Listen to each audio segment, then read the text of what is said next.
জমাত খাওয়ার গ্রুপ। কোথায় কখন কে মরে, কোথায় কার মরার খাওয়ান হয়, ওই গ্রুপে জানাই দিলে সবাই দলে দলে সেখানে চলে যায়। এটা তারা এক এক ইউনিয়নের এক একজন মিলে এটা করছে যাতে কোনো ইউনিয়নের জমাত যাতে মিস না হয়। তো ভাই, এটা হলো সবচেয়ে শক্তিশালী বিদআত। কেন?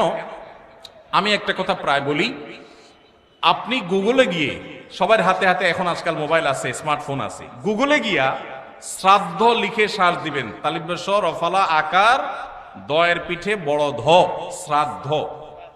শ্রাদ্ধ লিখে যদি আপনি সার্চ দেন, আপনি দেখবেন সার্চের যে রেজাল্ট আসবে আপনার চোখ খুলে দিবে। কি?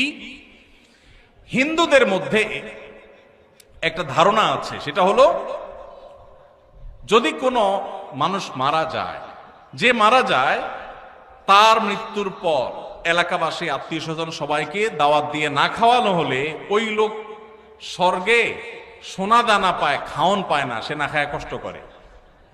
এই জন্য ওই লোকের জন্য যে খানা দানার আয়োজন করে ওই অনুষ্ঠানের নাম হলো শ্রাদ্ধ। ওইটার নাম কি ভাই? শ্রাদ্ধ। গুগল করে দেখেন, পেয়ে যাবেন হাতের কাছে। আমাদের সাবকন্টিনেন্টে যেহেতু হিন্দু ভাইদের সাথে আমাদের সামাজিক সহাবস্থান আছে, তারা তাদের ধর্ম পালন করেন। আমি তাওহীদবাদী, আমি ইমানদার, সেই জায়গা থেকে আমি শিরকে আল্লাহর নিকট সবচেয়ে অপরাধ মনে করে বাঁচার চেষ্টা করি, কিন্তু তারটা তিনি করেন, তারটা তিনি করে, এটা তার ব্যাপার। কিন্তু তাদের সাথে মিশার ফলে তাদের অনেক সংস্কৃতি আমাদের মুসলমানদের মধ্যে চলে আসছে, আমরা টেরও পাই নাই। এই যে মানুষ মারা যাওয়ার পরে যে খাওয়ার অনুষ্ঠান মৃত ব্যক্তির ওয়ারিসদের উপরে চাপানো হয়, এটা ওই শ্রাদ্ধ থেকে এসেছে। এটা ইসলামে নাই। ইসলামে আছে উল্টাটা। উল্টা কি? একটা মানুষ মারা গেছেন, নবী সাল্লাল্লাহু আলাইহি সাল্লাম বলেছেন অমুক মারা গেছেন, তার পরিবারের লোকদের জন্য তোমরা খাবারের ব্যবস্থা করো। কেন? কারণ তাদের রান্না করার মতো মানসিক অবস্থা নাই। আমরাও সেটা করি, অবশ্য আপনারাও করেন।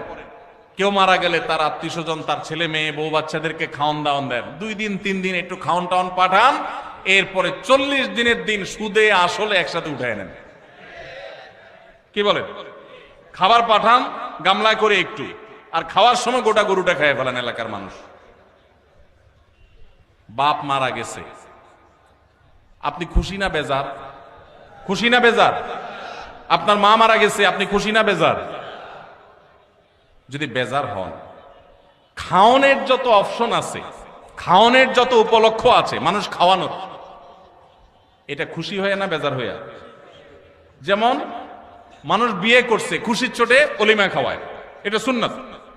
কারোর বাচ্চা হয়েছে, খুশি, এজন্য সে আকিকা খাওয়ায়।